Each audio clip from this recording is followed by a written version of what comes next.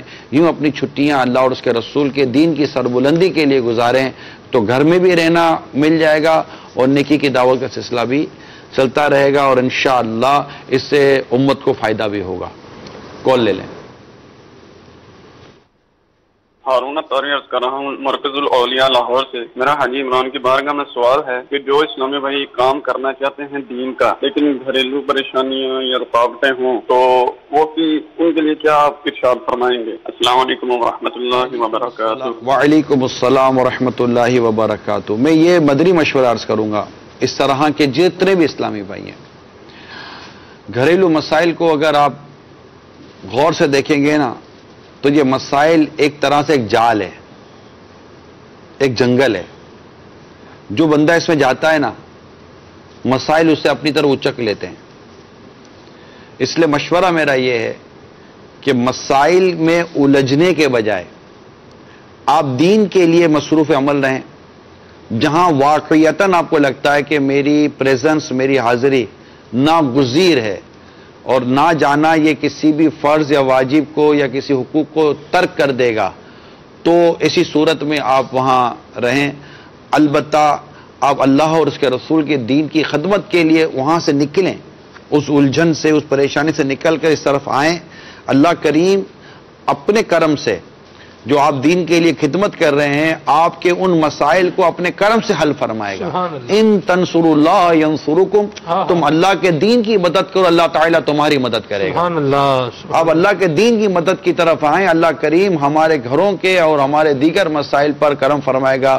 اللہ کریم اتنا کرم والا ہے کہ جب بندہ رات کو آیت الکرسی پڑھ کے سوتا ہے اللہ تعالیٰ فرشتوں کے ذریعے اس کی حفاظت فرماتا ہے. سبحان اللہ. تو یوں اللہ کریم کس ذریعے سے آپ کی ان مشکل حل کرے, اپنے بندوں کے دل میں کیا ایسی باتیں ڈال دے تو مدینہ مدینہ ہو جائے گا.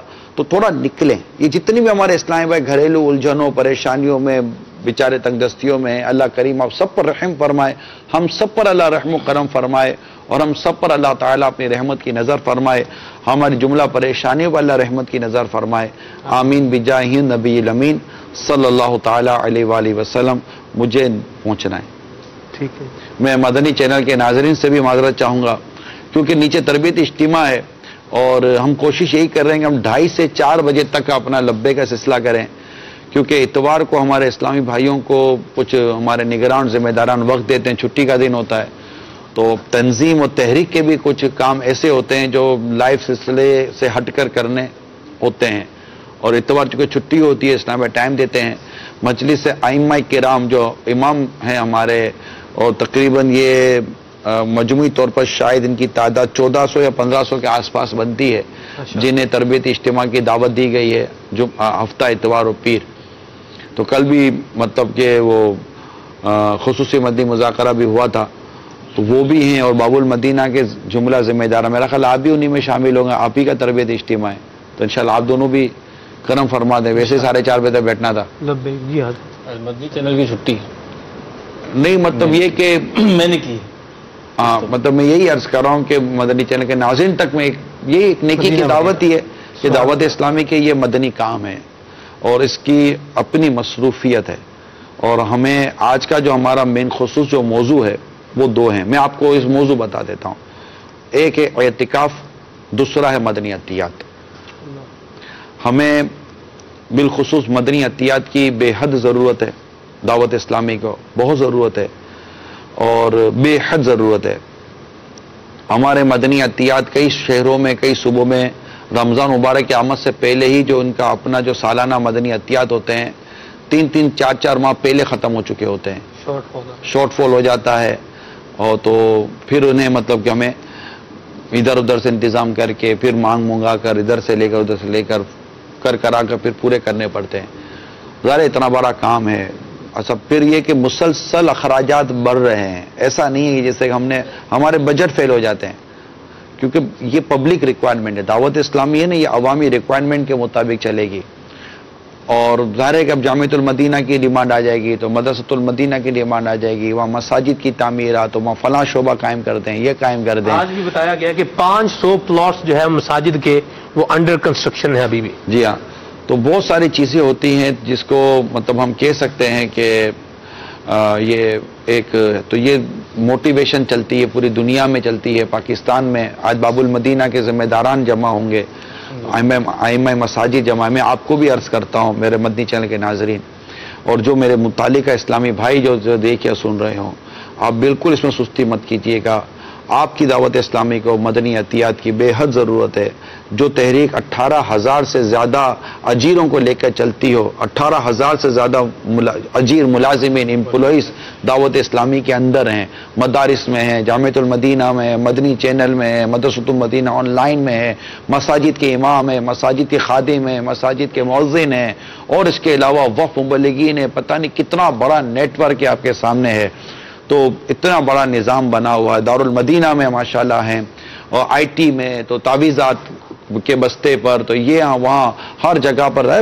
دن جنہوں 8 10 12 گھنٹے دعوت اسلامی کا کام کرنا ہے، تو وہ دعوت اسلامی میں اس طرح بھی آتے ہیں۔ تو وہ لاکھوں اسلامی بھائی جو دن رات دعوت اسلامی کا اپنے کاروبار نوکریاں کرتے کرتے اپنا مدنی کام کر رہے ہیں، ان کا تو میں شماری نہیں کر رہا، وہ تو لاکھوں کی تعداد میں ہیں۔ لیکن ادارہ چلانے کے لیے، شعبے چلانے کے لیے، آپ مسجد کا امام ہے، آپ کے تنخواہ پر ہی آتا ہے۔ مسجد کا امام ایسا تو نہیں ہے کہ آج ساتھ کریانے کی دکان بھی چلا رہا ہے اور نماز کے لیے آپ کو آگے امامت کرتا ہے۔ آپ نے اپنی مسجد کا امام بھی تنخواہ پر ہی رکھا ہوگا۔ ایک مسجد کا امام، ایک مسجد تین کم از کم عموماً نارملی تین ایسے افراد ہوتے ہیں جنہیں مشاہرہ دینا پڑتا ہے، ایک امام، دوسرے مؤذن، تیسرے خادم، ورنہ خادم اور مؤذن، امام اور مؤذن دونوں مل کر بھی چلا لیتے ہیں۔ تو یہ چیز ہوتی تھی۔ ایک مسجد بجلی کا بل اور یہ سارے اخراجات وغیرہ ملا کر بھی ہزاروں روپے آپ کے لیتی ہے، بعض کے لاکھوں روپے لیتی ہوگی ایک مسجد۔ تو وہ دعوت اسلامی جس کے اپنے 350 سے زیادہ مدنی مراکز ہیں پاکستان کے اندر، اور اس کے 500 سے زیادہ اجتماعات ہوتے ہیں، اور یہ لاکھوں اسلامی بھائیوں کے ساتھ یہ پورا نظام لے کر چل رہی ہوتی ہے۔ آپ سوچئے کہ اسے اربوں روپے کی ضرورت ہے۔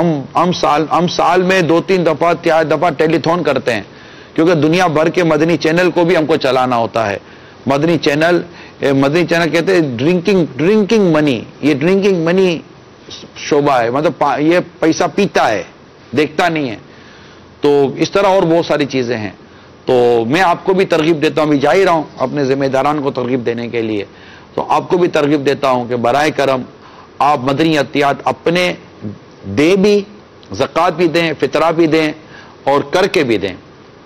کل ایک ہمارے صوفی نگر کے تربن کے اسلام بھائی آئے تھے شب برات کے اجتماع میں، کل میری جاتے تھے ان سے ملاقات ہوئی، انہوں نے ہمارے کچھ شعبے دیکھے، وہ رو رہے تھے۔ وہ بہت عرصے سے دعوت اسلامی سے محبت کرتے ہیں، لیکن پہلی مرتبہ انہوں نے دعوت اسلامی کو قریب سے آ کر دیکھا۔ میں قسم کھا کر کہہ سکتا ہوں اس کی کیفیت کچھ اور تھی، وہ رو رہے تھے۔ اکبر مدنی بھی ساتھ بیٹھے ہوئے تھے، وہ رو رہے تھے، اور آخر کیا میں اس نتیجے پہ کہتا ہوں دعوت اسلامی از اے میریکل، یہ کرشماتی اور روحانی طور پر چل رہی ہے، یہ کسی انسان کی یوں طاقت نہیں ہے جس طرح آپ لوگ لے کر تحریک چل رہے ہیں۔ اور میں جا کر یہ ساری چیزیں کروں گا اپنے صوفی نگر میں، آپ مجھے بولو کرنا کیا ہے۔ اس کی کیفیت، اس کو دیکھ کر میرا دل بھر گیا تھا۔ اس آدمی سے بولا نہیں جا رہا تھا یار، انگلش اردو نہیں آتی تھی اس کو اتنی۔ تو کل شام کی بات ہے، پھر یہ چلے گئے۔ یہ تحریک ہے، کبھی قریب سے آ کر دیکھے یہ تحریک کیا ہے اور یہ کتنا بڑا عظیم کام کر رہی ہے۔ ماشاءاللہ مسلمان تو تعاون کرتے ہی ہیں لاکھوں کروڑوں اربوں روپوں میں، اور شعبے چل رہے ہیں، تو آپ چادر دیکھ کر کیوں نہیں چلتے؟ اب ہر سال جو ہے نا یہ شارٹ فال آ رہا ہے، پھر آپ کی آزمائشوں میں آپ خود بھی آ رہے ہیں۔ دیکھیں گھر کا کام، گھر کا خرچہ ہو نا تو آمدنی کے مطابق میں کروں، دین کا کام ہے۔ سبحان اللہ۔ اب آپ بولے کہ اب لوگ دینا بند کر دے گا، کام بند ہو جائے گا۔ ہم تو کام بڑھاتے رہیں گے اور آپ سے مانگتے رہیں گے۔ سبحان اللہ۔ جب شورا بنی تھی نا دعوت مرکزی میں شورا، تو شاید ایک ہی جامعۃ المدینہ تھا، باب المدینہ گلستان جوہر میں، عثمان غنی مسجد۔ آج آپ کے 450 جامعۃ المدینہ ہیں۔ سبحان اللہ۔ اس وقت شاید آپ کے اس جامعۃ المدینہ میں 200-250 ہوں گے طلبہ کرام، کم و بیش، ٹھیک ہے۔ آج اسلامی نے ملا کر 30,000 کے آس پاس آپ کی تعداد ہے. تو اس وقت مدرسۃ المدینہ شاید پورے پاکستان کے ہوں گے 300 350. آج آپ کے مدرسۃ المدینہ تقریباً 2500 کے آس پاس ہیں. تو ہر شہر کے اندر ادا کے جیسے آبادی بڑھتی ہے تو آپ کی بلڈنگیں بھی تو بڑھ رہی ہیں, آپ کی عمارتیں بڑھ رہی ہیں, آپ کے ملک کا بجٹ بڑھ جاتا ہے, آپ کے صوبوں کا بجٹ بڑھ جاتا ہے. آبادی تو بڑھتی ہے نا, تو مدنی کام جو جو بڑھے گا, ہمارا بجٹ کا بڑھنا یہ مدنی کام کے بڑھنے پر دلالت نہیں کرتا. سالانہ 500 مسجدیں بنتی ہیں, سالانہ 500 سے زیادہ مساجد کی تعمیرات کا سلسلہ ہے. پھر بنگلہ دیش میں مدنی کام ہونا ہے, اسی طرح سری لنکا کولمبو میں مدنی کام ہونا ہے. اچھا یو کے, یورپ, امریکہ, ساؤتھ افریقہ, وہاں مدنی کاموں کی یہ پوزیشن ہے. وہاں مدنی یہ پوزیشن ہے کہ ان کے ملک کے اپنی عطیات اب ان کو کم پڑ رہے ہیں, کیونکہ مساجد, مدارس, جامعۃ المدینہ, وقف مبلغین, یہ وہ الحمدللہ ہر طرف ایک رجحان ہے. تو اب یہ وقت ہے ہمیں آپ مدنی عطیات دیں تاکہ دعوت اسلامی بہتر طریقے سے مزید آگے بڑھے. اجازت دیجیے, اللہ تعالی ہمیں توفیق عطا کرے. آمین بجاہ النبی الامین صلی اللہ تعالی علیہ وسلم. صلو علی الحبیب صلی اللہ تعالی علی محمد. ذکر میرے لب پر ہر صبح و شام تیرا, میں کیا ہوں ساری خلقت لیتی ہے نام تیرا.